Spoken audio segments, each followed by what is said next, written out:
What's up, everybody? Well, back to another day of crypto. I do apologize that it's been so long since my last upload. I've been busy running a moving company and trying to stack this cash for this dip. So before we get going, my name is Sal. I was a broker, and this is not financial advice. It's just my own personal opinion and what's going on. If you have any financial questions, I always suggest you seek a financial advisor to help you out in any decisions that you make, as they are very important with you. And always don't risk the house, just risk what's in your pocket. All right, well, let's get going. And today got a lot of craziness. Of course, everyone's been talking about Luna and UST going down. There's a little bit of green today. My favorite quant here is going back up. I was kind of buying right around here, just a little buy every day, every day, every day. Now I'm kind of stopping because it's kind of getting back to where it was. That's a good coin to be into. A lot of great things I see out there. I'm going to cover that in a different video. Another one I've been buying has been XRP.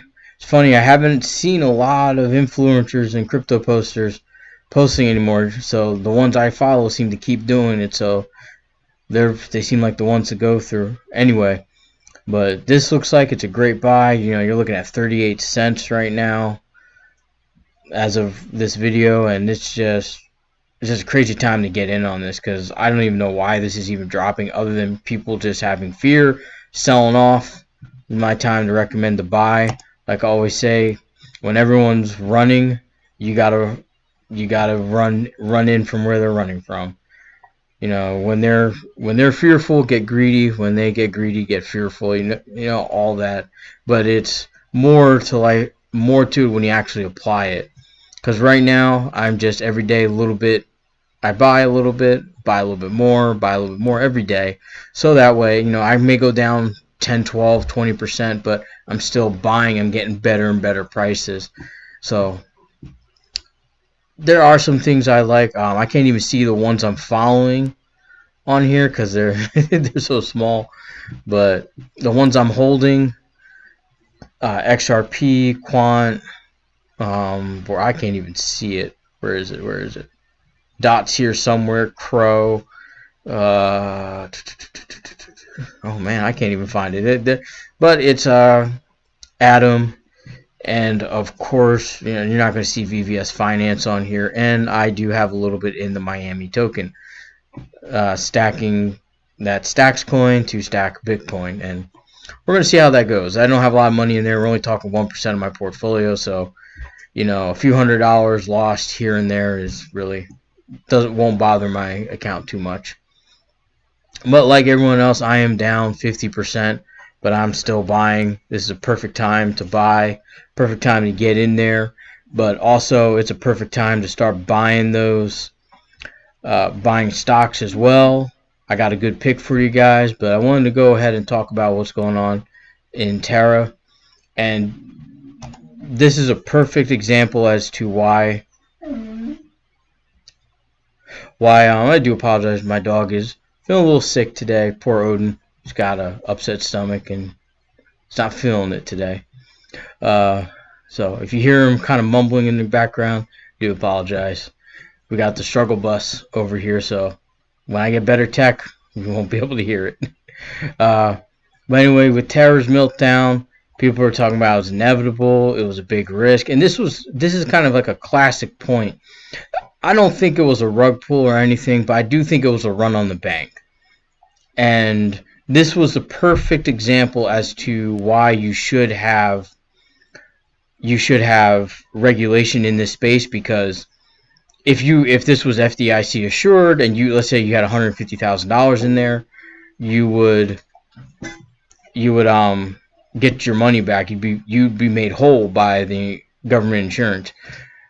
However, since crypto is not regulated and does not have FDIC insurance and all that fun stuff, nor is it regulated by the SEC so they can freeze the assets, it has to be done by the organization themselves.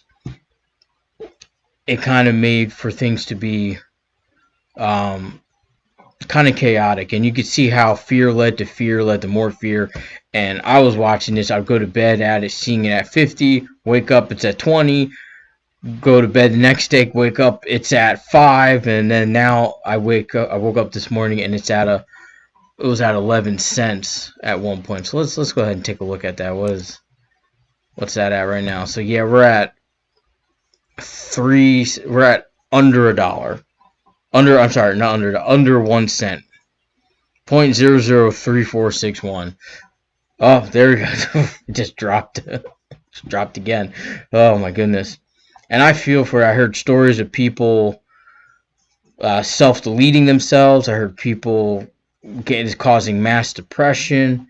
And this is the part of investing that you cannot risk the whole house on. Now, if you let's just say you have $1,000,000 and you put $100,000 in this, then if you lost $100,000 or nearly all of it, you'd be fine. But if you put all $1,000,000 in here and that's your entire net worth, that's going to wipe you out. You're going to be broke. And I've seen this happen before crypto was around in the stock markets, and you know this is a life-ending event for some people, and you got to be careful. You don't want to self-delete over this, especially if you're a young guy investing, because if you're like 25, 30, you have another 30, 40, 50 years to make up that difference. Yes, it sucks. And I've been there. I've lost way more than a lot of people have lost in the stock market many years ago, and I was able to bounce back from it. So I believe me when I say you can bounce back from this. Now, whether or not this company bounces back, that's another story. I think investor confidence is all but dried up. You might have a few puddles, just people hoping for a strong recovery, but I'm not seeing it. Let's take a look at the UST. We're at 38 cents, and beginning of today it was at 55. There's a lot of videos out there covering the points as to why, what, when, what happened here. I'm just going to tell you from the point. This was a prime example of why crypto needs a little bit of regulation, just a little bit, just something to help protect, because there are a lot of people putting everything they got into this, and they could lose it all, and you could lose it all in the stock market too. That's why I always say diversify. If you're looking to get into investing, go to Betterment. Don't go to Robinhood. Don't try to trade. Don't do any of that risky stuff. There's a lot of risky stuff I have, and I can lose 7 figures and keep it moving. But you guys, man, don't go into this. Don't go into this like this. It's just terrible. It's just terrible if you put everything you have into this. There's no such thing as a get rich quick in investing. It always takes time. It always takes effort. It always takes continually doing new things, innovating yourself, changing up your strategy, adapting to the markets, holding yourself accountable to your own standards, as well as curbing your human emotions on this, and that's the hardest thing to do. And that's what leads me into this whole meltdown and everything. And everyone has their story. Like right here, this one's saying the Ponzi-nomics. It's a Ponzi scheme, and I don't know. Maybe it is, maybe it wasn't. It doesn't seem like it was. It seemed like someone put in a huge chunk of money and decided, well, let's bounce from this. But this is also a lesson to be learned too, because the reason why I didn't invest in this is because they weren't transparent enough with what they were doing with the money that they had. And if you're not transparent enough to show me why I should put money towards you, then I can't put money into you. You have to be transparent. And I think because the Anchor protocol, everything that people talking about, 20% gains, 20% gains, 20% gain, 20% gain, all this stuff, magical money, it's like, well, it's got to come from somewhere. It's like everyone's trying to copy what traditional banks do, but they lend money out and have constant payments in. So that's how they make their money. I don't know how the Anchor protocol is working because I never really looked into it, but as far as I know, you'd stake it and you'd get rewards, and you should be lending your money out for high interest to get good yield returns, and then keep cycling it through. But Terror was just a perfect example as to why the industry does need some regulation. It needs some regulation. It needs someone to step in and stop this, because this is one time the SEC could have locked this down, or the federal banking system could have locked this down, locked the sale of all UST and Luna, and it would have probably prevented many self deletions, and that's that's the biggest thing you got to stop with some, because some people put everything in it, and it's just terrible. On to other news. We are officially in a recession, and we're looking at companies laying off. Like some are doing like 9 to 10. I think it was right here, Robinhood, 9% layoff. Code kind of 90%, 90%. Who was it? Oh, Carvana laid off 20%. Uh, what else happened? It's like it's just starting to slow down. It's starting to slow down. Now a lot of people are online saying it's a destruction of the middle class. Middle class is getting squeezed, but this comes and goes. People lose money. New people make money. There are smart investors in the middle class that capitalize off of this. There are people who are not even invested in this, and are doing sure bets that they don't lose or gain too much money. So, but with that saying, it to me, since I own a moving company, I'm out there all the time on the road. I see a lot of trucks on the road, so stuff's getting shipped, stuff's moving, commerce is happening. I don't think we're in that bad of a recession now. However, I have a lot of people I know, a lot of colleagues that followed all these real estate gurus and tried to get into big real estate and everything, try to make a lot of money through that, and they will be liquidated when this real estate market crashes, because they are overpaying for the homes. They're over leveraged on the homes, and when those homes drop 30, 40, 50% in value, they're going to get cashed out. And foreclosure is going to happen, and that's where you step in and you can make the most buck. Me, I stay specifically with starter homes, something I can get for 50, 75, $100,000, do a little bit fix up, get the value up to 150, get a tenant in there, and then we sell it off with the tenant in it, or we just keep the property and let the cash flow continue. Now, owning these properties instead of borrowing massive chunks of money allows me to keep the rent very low. So if I buy a property for $75,000, I'm not going to have a $75,000 mortgage. I'm going to have a $25,000 mortgage on there to do all the work on the property, get it up to standard, get it up to what I think it should be to rent off, and then to sell at a higher value. And that's just something I like to do. I don't go for the biggest. I don't go for expensive houses. I don't go for any. I go for steady, regular, boring.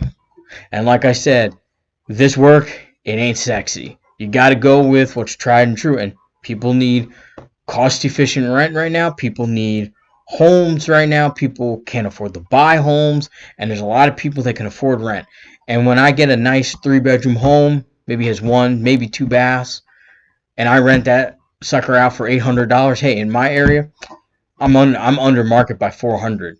I think the last one I rented was $950 for a 4-bedroom, 2.5 bath. Just a typical 1960s home that I redid the floors, put granite tops in, redid the showers. Total cost was like $15,000 plus another $5,000 for labor costs. It got done within one day. It was a very quick project. We weren't talking like major renovations to it, and I got a tenant in there for $900 a month, and the same property right next was going for $1,500. Now I could be losing out on money, but to me, my taxes, because my rent, my 30-year mortgage, or I'm sorry, 25-year mortgage is like $400 with everything, taxes, insurance, all that stuff. So like I'm making like $500 on it. And I have other properties that need, and I fixed everything that was important. So the roof is okay, the water heater is okay, the appliances are good, and all the pipes work. Probably not going to have a problem for 10 years. So I'm going to have a steady flow of income out of that property, and then I can sell it off when the market tops back off. But man, you don't want to go for it, because I see a lot of people going for the 5, 6, 7, $800,000 homes in my area, trying to rent them out for 4,500, 5,000.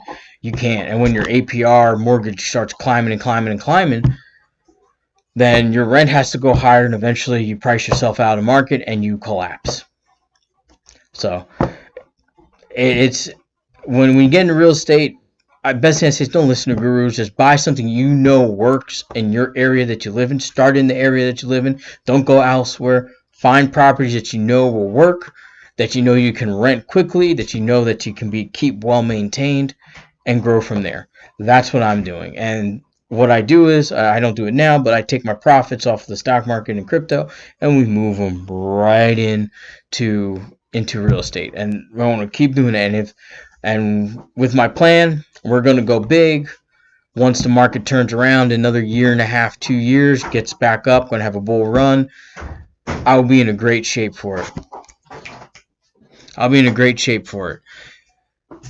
So, but as far as the layoffs, I mean, the layoffs are starting going to happen. Companies are going to start shrinking, especially anything that's dealing with investors, that does a lot of finance, like quick turnaround finance and things like that. With that said, we're going to go talk about this company. Now, this is a company I have in my dividend portfolio. They pay $13 per share on dividends. They do very, very well. If you go look at their investor filings, I think we got the and meeting online. We can do, what do we want to do? We'll do this one. We'll do this one here. This is a great company. They've been around for a while. Been very successful. You know what? I wanted to show that front page wherever it went. Oh, they didn't. They moved it. Oh man, but this is a good company.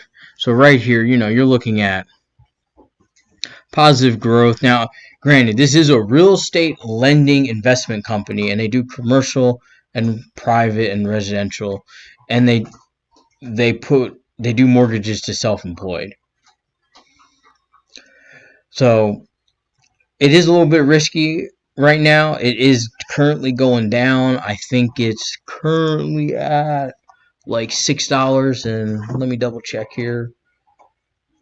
Check my portfolio real quick. And if you hear Odin crunching on his bone, he is just lively today. Yeah, right now it's at $6.55 a share. Currently had good growth. First quarter earnings was planned at 25 cents, and they hit, it looked like just shy of 29 cents. I think like 28 cents. So they beat Q1 expectations, and right now most of the firms have it as a hold, but I have it as a buy. Like right now for $6.63, you can get 10 shares for $70. You can get 10 shares for $70. Now, if you're working two jobs, and you're making like 40,000 a year, this is what I could tell you: skip the night outs on the weekend, put your money into this, and in 10 years you'll be fine. You'll be fine. I keep plugging away at this, and I will certainly go ahead and buy a little bit more of this come next week too. Like I said, it's just steady investment into it. But what I wanted to get out of this is a nice growing company, 925% return to initial investors. Great thing to see. 25 years of consistent dividends. So that means 25 years times 4, 100 quarters, constantly giving a dividend at these high dividend levels. I have a feeling this company is going to grow. I still think it has great opportunity. My target is, I'm not saying it's going to be like $100 a share, but I do see it at 10. maybe 15 past its all-time high, but it is a good investment right now, especially since everybody is running from everything. It reminds me of 2008 in a little bit because everyone's taking cash and just kind of sitting on the sidelines. Bad idea. Now is the time to buy. Now is the time to get in and get in where you can. And this is a great fit for your dividend portfolio. Now, if you already have a strong dividend portfolio, this is a good addition. I wouldn't go ahead and just start risking in there because, like I said, it's not my main point. I think it's maybe 10% of my portfolio. Let me double check here. I can tell you right now what it's at. Yeah, 9%. It's at about 9.5% of my portfolio.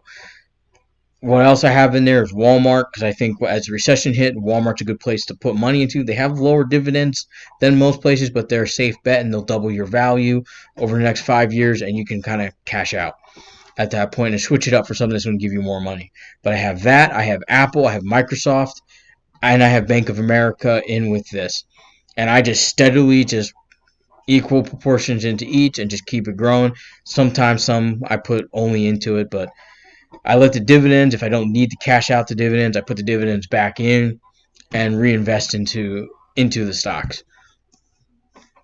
But the other reason I wanted to do this is because right now the market sentiment on home buyers is 75% of buyers last year have buyer's remorse on their property and are looking to, after their 6 months, 12 months, 18 months, or 24 months hold period on their mortgage has closed out, they will be back here borrowing more money to get the next property. Guarantee it. So over the next 2 years, we're going to have more selling and more buying still. I don't think it's going to be as hot as it was last year or even the year before, but I think it will still be a steady market for another couple years, and then we're going to have that drop off where people are settling down, people are crunching, people are penny pinching, you know, they're holding their money, and that's what the middle class does. When you have a market in fear, they tend to just stuff in their pockets, and they won't give out yet. So you got to go where they're giving out, and that's going to be housing, food, gas, internet-based companies, and cell phone-based companies, because now you need a cell phone to survive in this era. You also need the internet. You also need infrastructure companies like IBM and Microsoft, and then you need the necessity companies like the dollar stores are gonna fly off, like Dollar Tree, Dollar General, uh, Walmart's gonna take off. Whatever that company is that owns TJ Maxx and those secondhand, not secondhand, those aftermarket sellers and things like that. Those are going to be great. Those are going to be great buys right now as people start penny pinching and grow. And those companies are going to grow because places like the middle class purchasers like Neiman Marcus, Dillard's, J.C. Penney, they're all going to start crumbling. Although I know a lot of people are going to say, "Well, J.C. Penney's on its last leg." It might, J.C. Penney might go out of business in the next 2 years, given the recession, given the inflation, given the cost of goods increase, and given everything that's going on. I don't see J.C. Penney holding out for another 5 years. If you're going to place a short, that's what I'd place a short on, and it's just something that I would say go go into, and don't go into those type of retailers. Also, don't go into the high end retailers either, because like Gucci, Prada, some of the mid level high end, quote unquote high end brands, like they're not going anywhere. But like Burberry, Louis Vuitton, Versace, those are probably still going to be around. Just they're going to curb their low end products, and they're going to focus on their high end products, because this is a type of market where the very wealthy keep making money and they keep spending money, while the people who are buying the lower end products are going to stop or are going to disappear entirely. The last thing I want to kind of talk about is Coinbase. They sent out a press release. Let's take a look at the news here on Google. Um, Yeah, I read this Fortune article the other day. Uh, no, not signing up. As Sal's a cheap guy, we're gonna get stuff for free. So as I was looking up, they said that they had like a $450 million loss from year over year sales, or I think it was quarter to quarter sales, and that's not a good trend. Not for an exchange. Now, this is a type of market where people are selling, so exchanges have to front that money before they could sell it and recoup their money. And in a market like this, they're going to be bleeding cash. And if they're telling me they're on the verge of bankruptcy just after one quarter of a drop like this, yeah, $430 million loss, quarterly loss, with a 19% drop in monthly users. I mean, Coinbase, I started on Coinbase, but I never really used it. I used BlockFi, FTX, Uphold, Gemini, and OKCoin, and that's really it. That's really it. And then I recommend putting it into all the cryptos you have into a Nano X ledger. Best one. That's the one I have. Great to use. Very simple to use, straightforward. There's one guy on there, great YouTuber that I forget his name, but he has a tutorial on it. It's just you watch it and get the device yourself. Because in a scenario like this, where if they do declare bankruptcy, they're the custodians of your wallet, your quote unquote wallet with them. So they can liquidate your wallet and you would have nothing right now because it's not regulated. See, if you were on the stock market and the trading company went bankrupt, those shares would be yours. The floor company would have it, and they would either get mailed to you like they did in the old days, or it would you just get an email saying so and so brokerage has taken over your account. Here's everything you need to sign and set up with getting to your setting up your new account. But with crypto, if this company goes down, this is it's going to set the SEC is going to come in and regulation is going to start. Regulation is absolutely going to start if this company goes bankrupt. And if it goes bankrupt, that's going to lead to tremendous fear, tremendous withdrawal. The retail investors will flee like no tomorrow. They will flee as fast as like they'll flee so fast it'll just be ridiculous. It'll be like they had a sprint plan. They got the bill and ran. You know, I see this is going to cause crypto to drop maybe another 80-90% once this bottom hit. This is going to be the second drop. I'm telling you right now, if these guys go bankrupt, this will be the second drop. If you are in Coinbase, I suggest you get your crap off of Coinbase and put it onto a Nano X Ledger or any other hard wallet device. Once again, get your stuff out of here because if they go bankrupt, they will take your stuff and you have to leave. You can still use their services. You can still buy stuff. You can buy off their exchange. That's all fine. But make sure whatever you buy, you get off and put it into a hard wallet device. That is absolutely necessary, especially in times like this where people are running, cashing out real quickly. Exchanges got to front money. It's only a matter of time before the weak exchanges are going to go bankrupt. And Coinbase is reminding me a lot of Pets.com. Lots of advertising, not enough revenue, bankruptcy imminent. Do not do not become a victim of this. Be smart, respect the process, get out when you can. Get out when you can. Even if you have to take a little bit of a loss, get it out. Get it out. If you don't have a hard wallet, try to transfer over to something. Get a meta wallet or any of the other ones, but get something to help protect yourself. You have to protect yourself, and these are the times where if you weren't buying in, you got to get your assets you have left and get them protected because you will bounce back from this, but this is going to be a hard bounce back if you got $100,000 in Coinbase, they go bankrupt, and then you don't have $100,000, and there's no recourse for you. There's no legal recourse. There's no government agency that can help you. There's nothing. It's not FDIC assured, so you got to be very, very, very careful. Very, very, very careful of this. I can't stress that enough because as a broker, I've seen many people go bankrupt for shenanigans like this, and you just can't let it happen.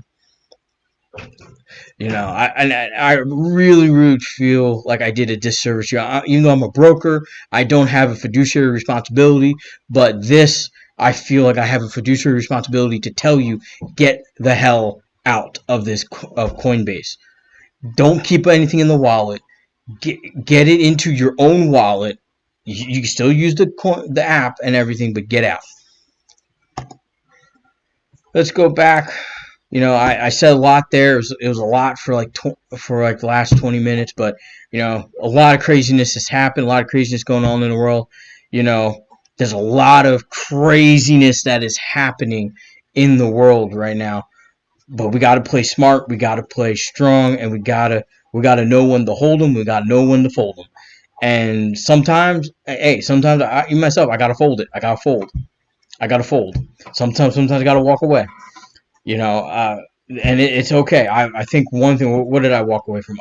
The Best Buy. That was one of my biggest losses, potential gains. I lost because I walked away. I bought it at 35. It dropped to 30. I bought more. It went back up to 39. I got scared, sold, made my little profit. The damn thing jumped up even more, and I missed out on tons of money. So like I said, you gotta play it smart. You gotta know when to hold them. You gotta know when to fold them, and you can't hold all the time. If you gotta cash out, cash it out. Or even if you make a huge market gain, cash out. Get that money diversified. Get everything where you want it to be. Don't your crypto isn't your only bag. You got a lot of other bags that you can get out there and you can make and you can fill. Don't risk it all on one thing. If you get there with crypto, great. If your plan is to get to 10 million and through crypto and you get to 10 million, my suggestion: take out 9, pay your taxes, invest in something else, invest in real estate, put money into stock market, put it into everything. With that said, you guys have a safe time. Don't let the red fear you. Make the smart buys. Do your research. As always, this is not financial advice. I suggest you do your own research and get yourself a financial advisor. Plan out your life. Don't go through life just hobbling about. Plan out your finances so you want to earn your leisure when you hit your 40s and 50s. You don't want to be working till you're 70. With that said, this is Sal the Investor. I'm out. I'll be back tomorrow. Peace out. Respect the process and have a wonderful night.